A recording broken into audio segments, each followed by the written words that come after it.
सर्वप्रथम सगळ्यांना श्रावण महिन्याच्या पहिल्या सोमवारचं हार्दिक शुभेच्छा। ओम नमः शिवाय, श्री शिवाय नमस्तुभ्यम। इकडे पाहू शकता तुम्ही असं मस्त आमच्या घराच्या समोर झाडं वगैरे कुंडीमध्ये लावलेले एकदम हिरवं हिरवं वगैरे वाटतं आणि तेही रिमझिम रिमझिम पाऊस सुरू आहे त्याच्यामुळे तर अजूनही सगळे झाडं एकदम फुललेले आणि हिरवे हिरवेगार वाटत आहेत। तुमच्याकडे काय म्हणते पावसाचं हालचाल? आणि पाहू शकता इकडे तुळशी वृंदावन आहे, गुलाबाचं झाड आहे, अजून जास्वंदाचं झाड आहे, इथं आमचे बोरिंग आहे। असं मस्त वातावरण झालेलं आहे। आज म्हटलं चला बऱ्याच दिवसानंतर आमच्या घराचा होम टूर कधी केलाच नाही मी तर करू। इथं पाहू शकता माझी लाडूबाई ते शाळेमध्ये सिलेबस दिलेला असतो त्याची प्रॅक्टिस ती ब्लॅकबोर्ड करते आणि सेम मॅडम जसे शिकवतात त्या टाईपमध्ये ती करायला प्रयत्न करते। इथं हा आहे आमचा हॉल, इथे पाहू शकता मस्त असं इथे हॉलमध्ये फिश टँक आहे, मस्त फिश छान प्रकारे दिसत आहेत। लाईट लावल्यानंतर अजूनच चांगलं वाटतं म्हणा। इथं आमचे विठ्ठल रुक्माईचे फोटो, इथं छत्रपती शिवाजी महाराजांचा फोटो आणि हॉलमध्ये कसं सगळे आपण असतात एकदम प्रसन्न वाटतं आणि सगळीकडून हवा वगैरे खेळती येते, सगळे बसतो आपण एक वेगळीच वाईब येते हॉलमध्ये। आणि आता पाहू आपण चला आमची बेडरूम। तर फायनली जिथं मी दिवस रात्र बसलेली असते आणि व्हिडिओ वगैरे काढते, व्हिडिओ वगैरे टाकत असते, ते आहे माझं एकदम शांत ठिकाण। म्हणजे प्रत्येक स्त्रीसाठी तिची बेडरूम हे एकदम शांत ठिकाण असतेच म्हणा। पाहू शकता इथे बेडरूममध्ये खिडकी आहे, मस्त थंडीगार हवा येते, पाऊस आला की पावसाचेही मस्त एकदम पावसाचे थेंबही पडतात। नक्की सांगसाल आमची बेडरूम कशी आहे? तर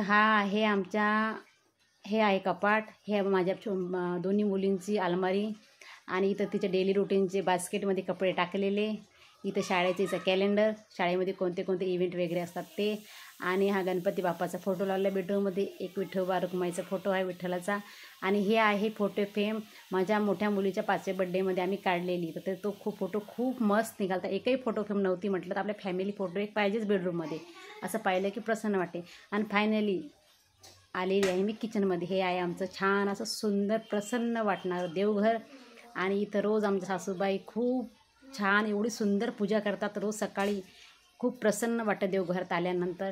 आज सासूबाई माझ्या घरी नाहीत, गावी गेलेल्या आहेत व नागपंचमीचा कार्यक्रम आहे त्यामुळे, नंतर त्यांनाही दाखवलं असतं म्हणा, सासरे आहेत घरी।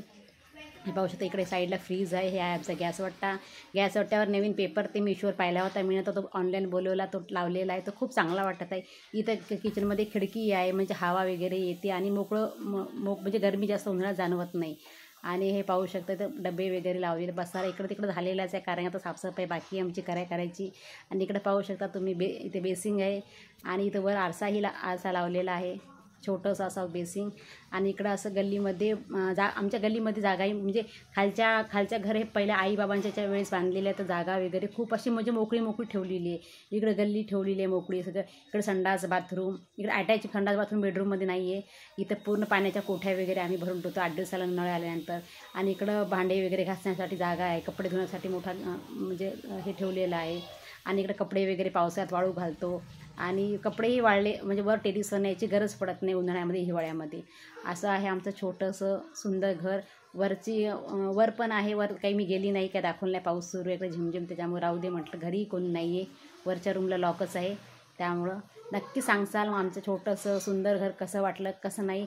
आणि हा मी डेली ब्लॉग करायचा प्रयत्न केला आहे होम टूरचा, तर नक्की सांगा आवडला की नाही तुम्हाला। सबस्क्राईब करा, बाय, टाटा।